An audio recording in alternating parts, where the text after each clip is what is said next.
Aloha everybody and welcome to MKO at Home, Virtual Astro Day and Imiloa at Home.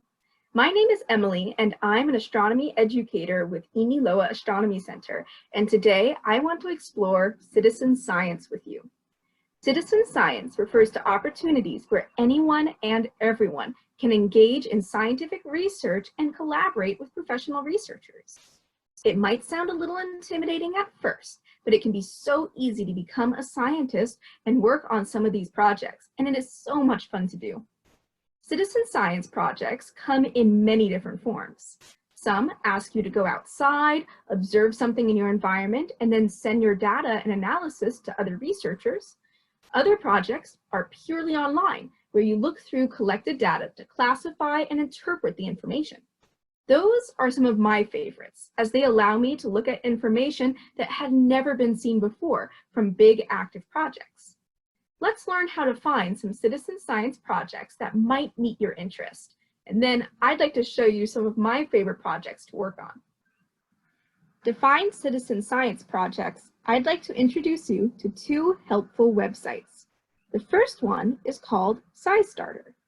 SciStarter is a hub for many different types of citizen science projects.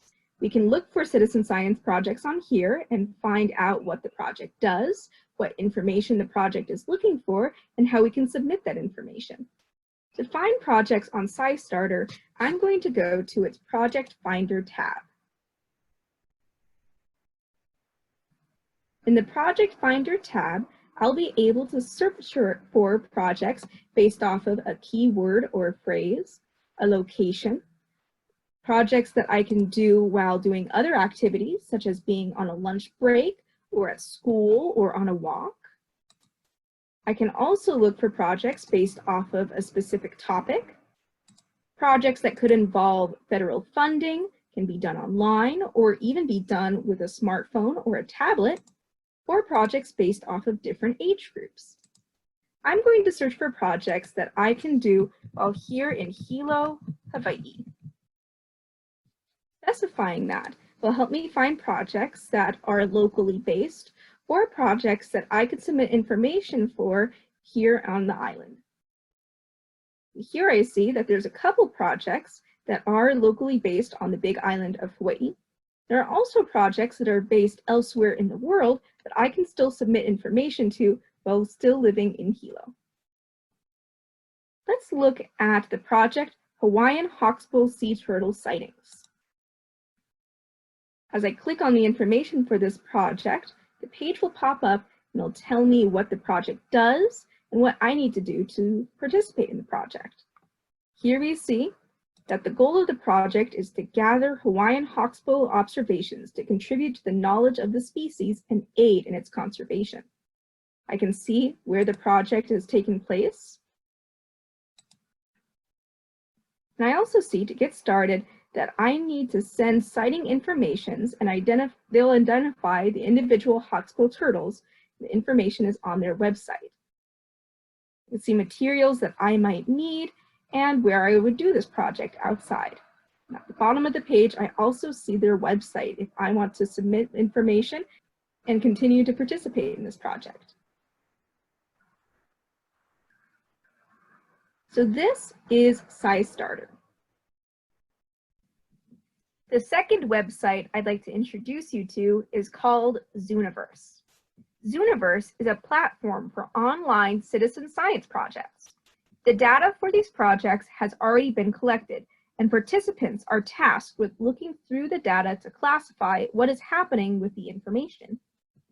Through Zooniverse, we are able to contribute to real academic research on our own computers at our own convenience.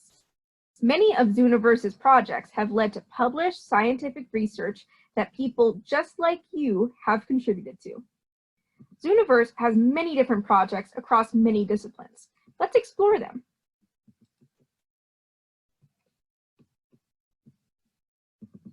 Already on the first page, we see that projects where we can track the patterns of the northern lights, or explore the bottom of the ocean, or even look at old paintings of fish to track the history of fishing. As there's so many different projects, to help us find projects that are catching our interest, we can search for projects based off of discipline. I really like astronomy, so I'm going to find a space project.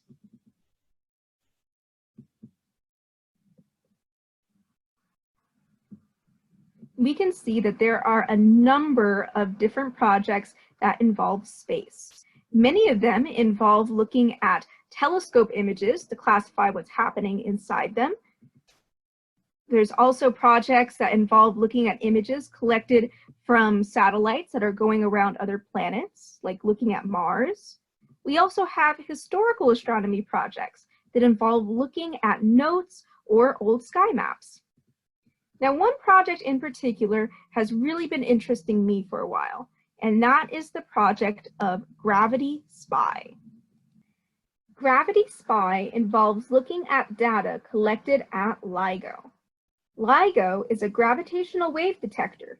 Gravitational waves are a very unique way for us to study the universe.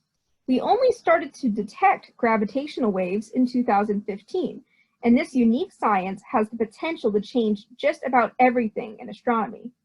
However, the downside of gravitational waves being such a new science is that we are still calibrating what different information means with our detectors, and that is where we come in.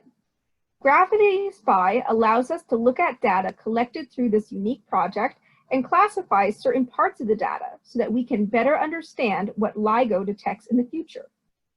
I really like Gravity Spy because going through it feels like a video game where I can advance to different levels, all while contributing to gravity wave science. Let's take a look at the data Gravity Spy has to offer and what we need to do to classify it. I'm going to start back on level 1, Neutron Star Mountain.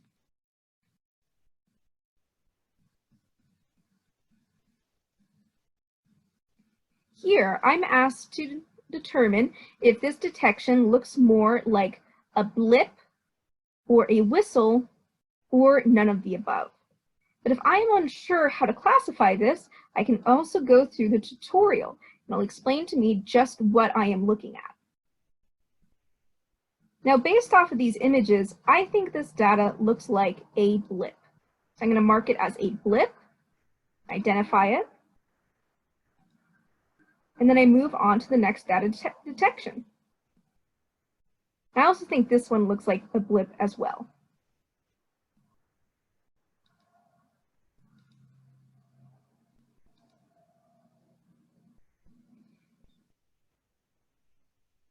This one I think looks more like a whistle.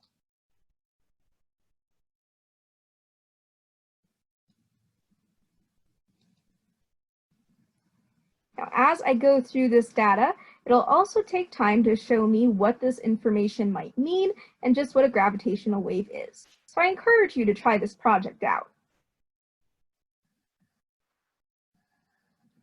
Now, Gravity Spy is one of my favorite citizen science projects to work on. Some of my other favorite projects are Star Notes. In Star Notes, I can look at the research and the notes taken by some of the most famous and groundbreaking women astronomers, including my personal hero, Henrietta Swan Leavitt, whose research helped us track the distances to galaxies. I can look through her different notes that she made a long time ago and classify some of the data in her notes. Another one of my favorite projects is Planet 4.